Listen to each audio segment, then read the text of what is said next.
Indian സിറ്റിസന്റെ രോഷം തീരുന്നില്ല. Come on. മാതാപിതാക്കളെ ബഹുമാനിക്കാത്ത മനുഷ്യനെ നിങ്ങൾക്ക് വേണ്ടി ഒറ്റിക്കൊടുത്ത് നിൽക്കുമ്പോൾ മാതാപിതാക്കളെ ബഹുമാനിച്ചു കൊണ്ട് നടന്ന മണ്ണിൽ ജനിച്ചവനാണ് ഈ ഇന്ത്യൻ സിറ്റിസൺ. കാക്കിയിലെ കലാകാരനായ താങ്കൾ പണിഷ്മെൻറ്റ് വാങ്ങി ഏത് നാട്ടിൽ നിന്നാണോ വന്നത് ആ നാട്ടിലേക്ക് തിരിച്ചയക്കാനല്ല ഇന്ത്യൻ സിറ്റിസൻ്റെ തീരുമാനം. UDFും LDFും താങ്കളൊപ്പുറം ഒന്നിച്ചിട്ടുണ്ടെങ്കിൽ ഈ ജുഡീഷ്യറി ഒന്നിച്ചെന്നുണ്ടാകും. ഒറ്റുകാരൻ ഒന്നിച്ച് നിൽക്കുമ്പോൾ നിങ്ങൾ വിചാരിച്ചു ഈ നാട്ടിൽ ചങ്കൂറ്റുള്ള മനുഷ്യൻ, കറപ്ഷൻ വിളിച്ചു പറയുന്ന മനുഷ്യൻ ഉടലെടുക്കില്ല എന്ന്, ജന്മം കൊണ്ടിട്ടില്ല എന്ന് നിങ്ങൾക്ക് തെറ്റി. പിതാവിനെ അനാഥാലയത്തിൽ ആക്കിയിട്ടല്ല ഇന്ത്യൻ സിറ്റിസൺ ഈ ജീവൻ കൊണ്ടു നടക്കുന്നത്. പിതാവിനെ സന്തോഷത്തോടെ മാട്ടൂലിൻ്റെ മണ്ണിലാണ് അടക്കിയിരിക്കുന്നത്. അന്ത്യകർമ്മവും ചെയ്തത് ഈ Indian സിറ്റിസനാണ്.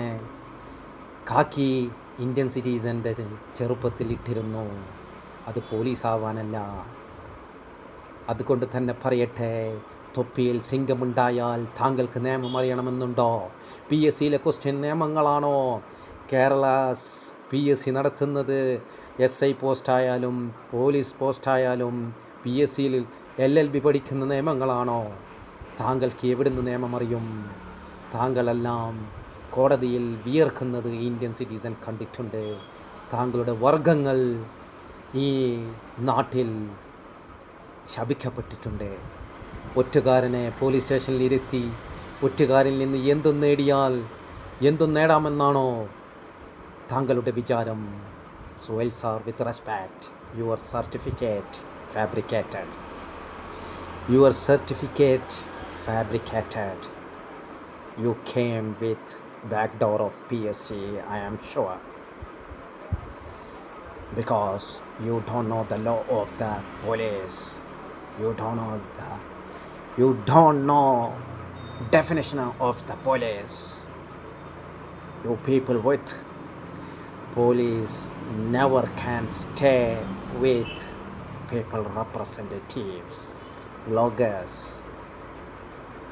You don't know that? रुको साहब, आपको पता नहीं है आपका सिर टोपी का वो निशाना का कहानी क्या है? तो याद रखना, अदालत में आप लोग को देखेगा क्या होने वाला है. अदालत हमारा साथ रुकेगा या आपके साथ रुकेगा, हम देखता हूँ. चलो, खुदा हाफिज़.